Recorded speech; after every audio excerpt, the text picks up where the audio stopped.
Welcome to the Neuromasters Podcast, the place to reinvent yourself, master your mind, and change your life. Internationally recognized speaker, coach, and trainer Reg Malhotra will teach you tools to improve your mindset, change your behaviors, and let your relationships thrive. Are you ready to unlock the power of your mind? Here's your host, Reg. Welcome to episode 3 of the Neuromasters podcast. My name is Reg, and over the last 2 episodes, we have started a conversation around mindset, around rewiring your mind so that you're able to create a life that you want. And we've touched upon many different things such as relationships and emotions. And we're going to continue on that journey. Today, I want to bring another very common problem, a common issue, and a question that is frequently posed to me by many people that I work with in one capacity or another. And that is the idea of negative self-talk. People often say to me, Reg, why do I find myself having negative conversations in my mind? Why do I find myself worrying? And why do I find myself really hearing myself saying things about myself that are not very nice. So this concept or this aspect is what we can call as negative self-talk. And really this is a result of an ongoing or continual focus on things that we don't want. Let me repeat that again. Most people focus a lot of their time and energy they focus it on what they don't want. Why would one do that? Why would one spend time and energy focusing on what they don't want? It's very counterintuitive, isn't it? But the reality is, for most people, it becomes an automatic, unconscious process. It becomes a pattern. It happens by itself, or so it appears. And one of the most important things in order for one to move towards what they want, create a life they want, have more positive things happening around them, is to focus on what they do want. You see, what happens is over life, we collect a number of, say, negative experiences and things that didn't go right. And we have all these references in our mind. And so we often go back to what happened in the past as we are thinking about doing something, as we're thinking about changing something, as we're thinking about going after something. And commonly, our brain will go to the past to find references. And if we have, through our language, through our communication, through our intentions, through our focus, spend a lot of times on things that have gone wrong in the past, then our brain would also do the same, more of the same. It'll go back and bring up past references. So negative self-talk is really a result of fear. It can manifest itself as worry, and it's an outcome of running pictures and images of things that can go wrong. You see, whatever we see in our mind is a preview of life's coming attractions. So if we run pictures in our head of what could go wrong, it would give feelings, and which would eventually, feelings of something we don't want, it would bring up fears of what would happen if things go wrong. It's the same as most people would find themselves saying, what if it doesn't work? And a small change like what if it does work could give completely different pictures. See, the brain, or the subconscious mind for that matter, is a pictogram. Most of what we are thinking or what we are hearing or what we are focusing on represents itself generally in pictures. And these pictures, they can then give rise to feelings. See, there's a very close association between pictures and feelings. In fact, I want you to think about this. Anything that you have in your life today that you wanted, you would have run pictures of that in your mind first. Think about it. Anything. If you're in a relationship today, it is likely that you ran pictures or you saw movies of yourself being in a relationship. If you have a certain type of a car, it's more than likely that you ran pictures of not just the car, but you being in the car, driving the car, then getting the associated feelings from that. So we want to keep this very, very simple for you. The reality is that when you focus on what you want, you end up running pictures of that. Similarly, if you focus on what you don't want, if you spend a lot of time creating pictures of what you don't want, one way or another, our brain will notice people, circumstances, opportunities, and everything else to confirm the occurrence of that. So a lot of people say, well, you focus on, what you think you become. Wherever focus goes, energy flows. All of that is to say that if you run pictures of what you don't want more of the time, then you start moving towards that. So whether you focus on what you want or what you don't want, you're going to see more of that. You're going to experience more of that because your brain is primed. It's predisposition to look for that. This is a very, very important principle. Very important principle. Even when we think of the law of attraction, whether it works or not, the principle is quite sound. The principle is what you focus on is what you get. But I'm breaking this down a little bit more and saying, well, what are you running pictures of? Where are you getting these pictures from? Now, imagine if you started to run pictures of what you want instead. Imagine what would happen if you ran pictures of what you want. So if you wanted to have a particular type of food item, you're likely to run pictures of that food item. Why would you run pictures?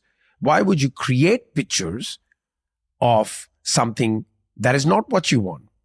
But that's what we do when it comes to our life's goals and dreams. See, a lot of times we are creating because we are focusing on what if it doesn't work?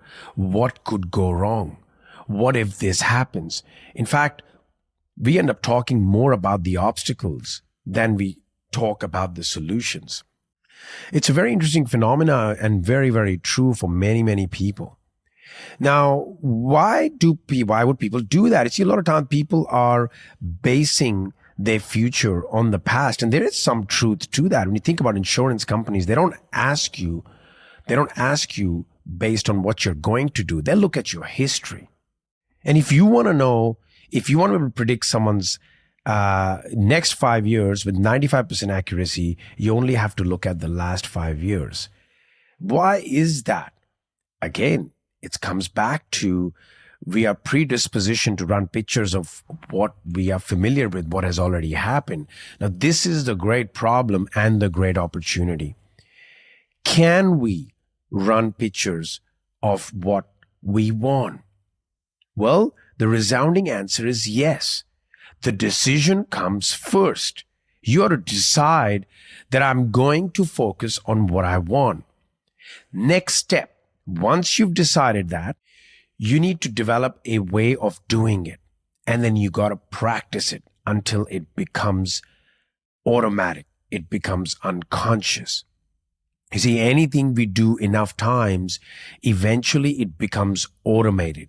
It becomes unconscious. That is, in fact, one of the purposes of the subconscious mind or the unconscious mind is to take a behavior, take a particular task, take a particular pattern, even a thought process, and make it automatic so that we don't have to put in the work and it just happens. So if you can decide to run pictures and movies and focus on what you want and then do that enough of times and develop a way to do that, then you are basically creating a program for yourself. Everything we do is a program.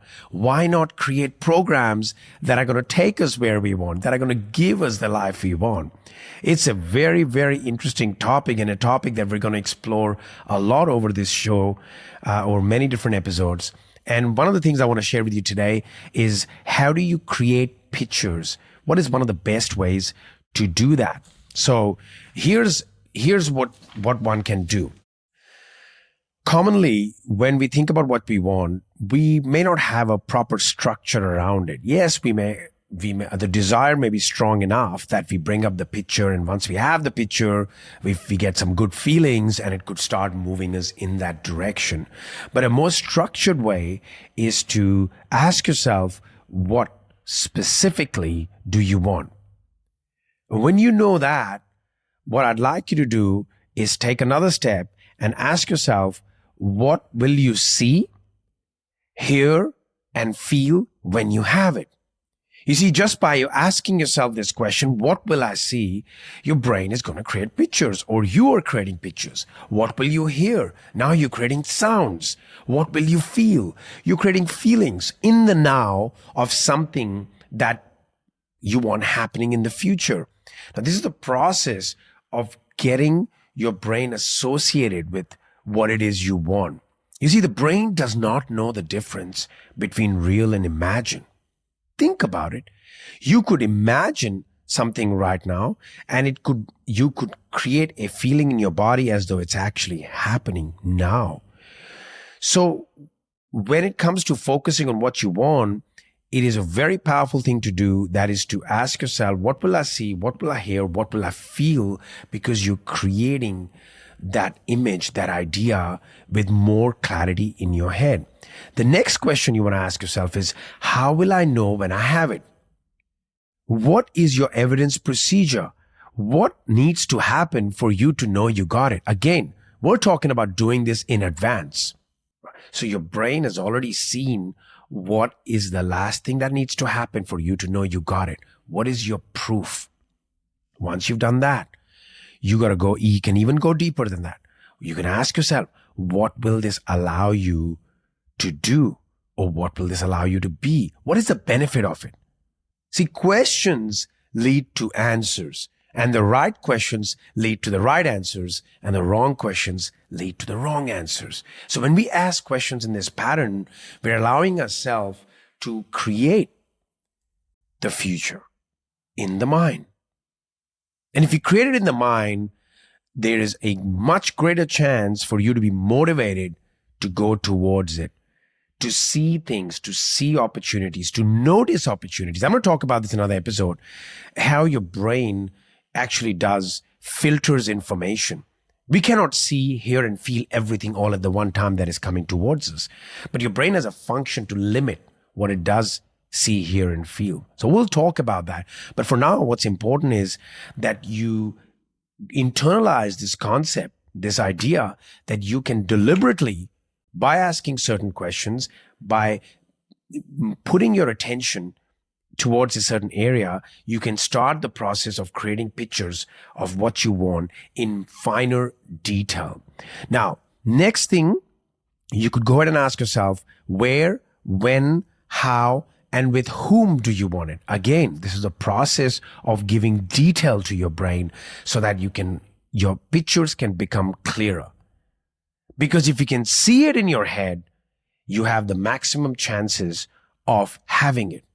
Think about it. Anything you have in your life, you would have seen it in your head first. So if you cannot see it in your head, the chances that you're going to have it are low. Very low, in fact. I would go ahead and say that. The question for you is, are you seeing things that you want in your head, or are you seeing things that you do not want in your head? This is a very, very important question. And today, we're talking about how we can maximize our ability to see things in our head that we want. Next thing you can ask yourself is, what do you have now, and what do you need to get to your outcome? Again, this is a very strategic way of installing pictures that are going to have the ultimate impact of motivating you towards the outcome you want. Because it's not enough just to visualize. It's not enough just to see it. It's better if you can see it with great detail and with all associated components. So I hope you're going to take this on board. You're going to go out there and think about the things that you want. And firstly, ask yourself, are you focusing on that, or you're focusing on not getting it, or the obstacles? What are you running pictures of?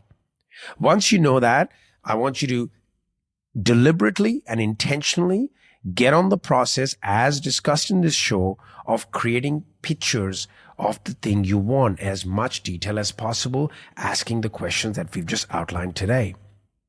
And then I would like you to practice it with as many things as possible. In fact, think of your top goals and make sure you create a process to regularly run these pictures, regularly associate with the outcome, with the goal in great detail, so that at some point your brain automates it, so that every day you wake up and you're more likely to run pictures of what you want. I hope you enjoyed this show. I would love to hear from you. We will see you very soon at another episode of the Neuromasters podcast. Thank you for tuning in today. Are you ready to take the next step and find out what's keeping you from reaching your goals and creating the life you want? Go to go.neuromastersacademy.com/GS-LP for a free transformational mini workshop with Reg. See you next week.